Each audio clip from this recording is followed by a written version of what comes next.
When we look back at the line of video games associated with Star Wars Episode 1, The Phantom Menace, the line of games that sticks out, to me at least, is the line of pod racing games, starting with Episode 1 Racer, which came out originally in 1999 for the Nintendo 64, the PC, and later on the Dreamcast. It was a fast-paced game, certainly fun to play, a little bit of management involved in terms of managing your engine temperature before it blew up. The track layouts were certainly challenging, and it was a lot of fun to play. And to me, the pod racing sequence from Episode 1 is really what stands out.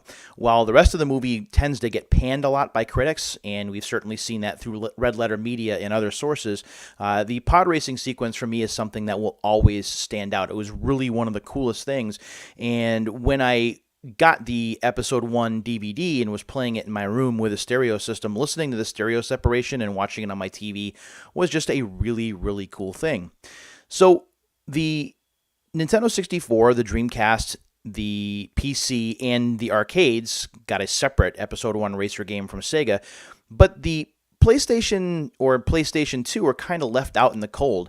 There was a pod racing kind of game called Super Bombad Racing, which was more a Mario Kart clone than a full-on pod racing sim, but it wasn't very good. In fact, it was one of the very first games that I ever wrote a review for, and no, I didn't like it. It took until 2002 for the PlayStation 2 to get its own pod racing game, and it was, at least in my opinion, a pretty darn good one. So today on Unsealed, we're going to be opening this up from 2002. This is Star Wars Racer Revenge. There we go, trying not to get a lot of glare on there. This was published by LucasArts and developed by Rainbow Studios, the same team that developed ATV Off-Road Fury for Sony Computer Entertainment, and it was a decent hit in and of itself. So this takes the Episode 1 Racer experience and arcades it up just a little bit.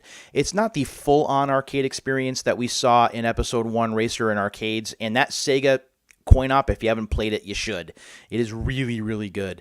There's nothing quite like the feeling of moving both of your throttles forward to start a race and kind of manipulating your throttles like that. It's really, really neat. But this game has something like that, and we'll talk about it when we open it up. When we turn it around to the back here, you can see that R Zone symbol, that is a Toys R Us symbol, so this was sold from Toys R Us. Unfortunately, there isn't a price tag on it, so I'm not sure what the price was that was paid for this for the person that sold it to me. I did get it at Retro World Expo this year as part of the Unsealed games that I picked up from there. So we're going to go ahead, we're going to open this up. This does have the Star Wars Racer Revenge security tag along the top there, so we'll talk about the game more as soon as I get it open. I will say that this is up there, not necessarily in my top 10 favorite PS2 games, but it's certainly a game I enjoy going back to quite a bit. In fact, you can get it on your PlayStation 4 as part of the PS2 on PS4 package, and I do recommend playing it. But let's get this open first, and then I'll talk about it a little bit more. This does have a little bit of a crack in the plastic here, so this should be easier to get off than many other games that I've tried to open on this show before. Some of those experiences have taken a while. So let's go ahead and we will get this open. There we go. Try and take the top off just like that. And like that. It's funny, I'm trying to look at the camera. I'm trying to do this at the same time. There we go. Bye-bye. So we'll put that in the trash can, and we will take the seal off.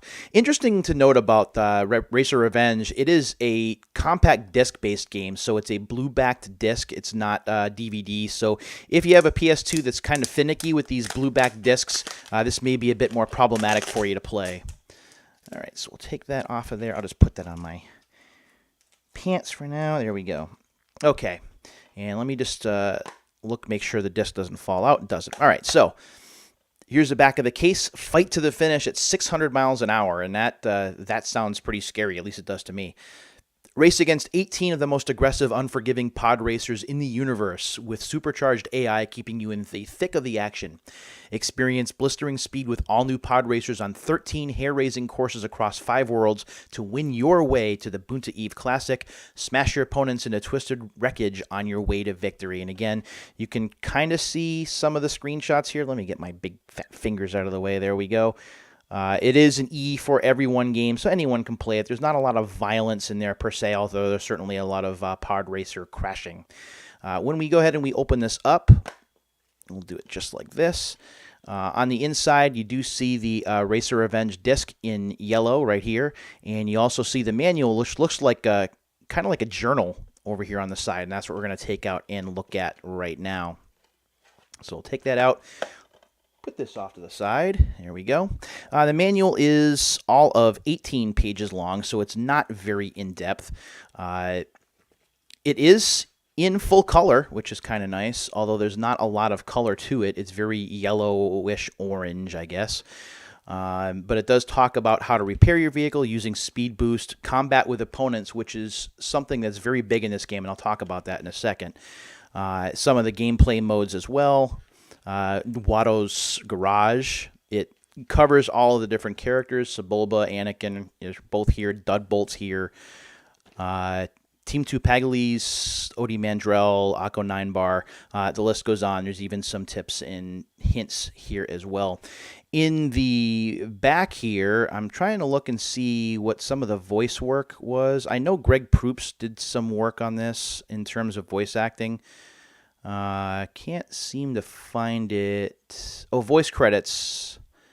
Tom Kane is here. Jim Ward is here. Jake Lloyd is here, so Jake Lloyd reprises his role in this game.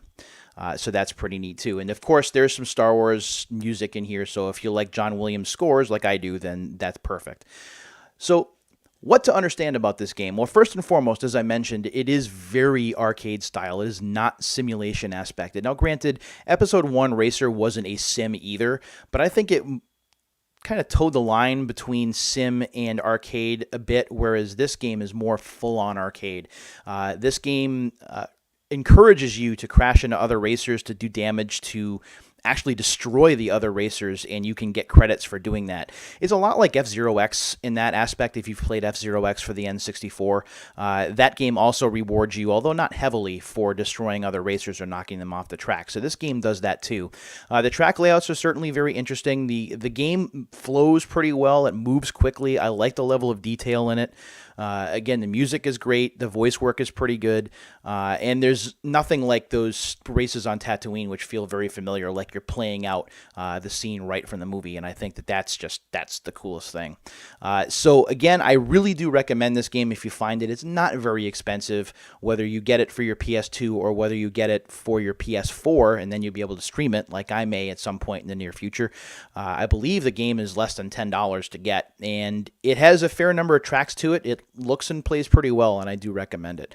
So that is a look at Racer Revenge Star Wars, which is really the PS2's best pod racing game. Of course, we moved on from there. We wound up getting Star Wars Episode 3, which is a pretty decent action game in and of itself. Maybe a little bit too by the numbers, but that's a story for another time if I can get that, unsealed. So you can see behind me I still have a bunch of games to get to, and I do promise to get to those in the coming days and weeks. But in the meantime, thanks for watching. I really do appreciate it, everybody. And until the next time, see you later.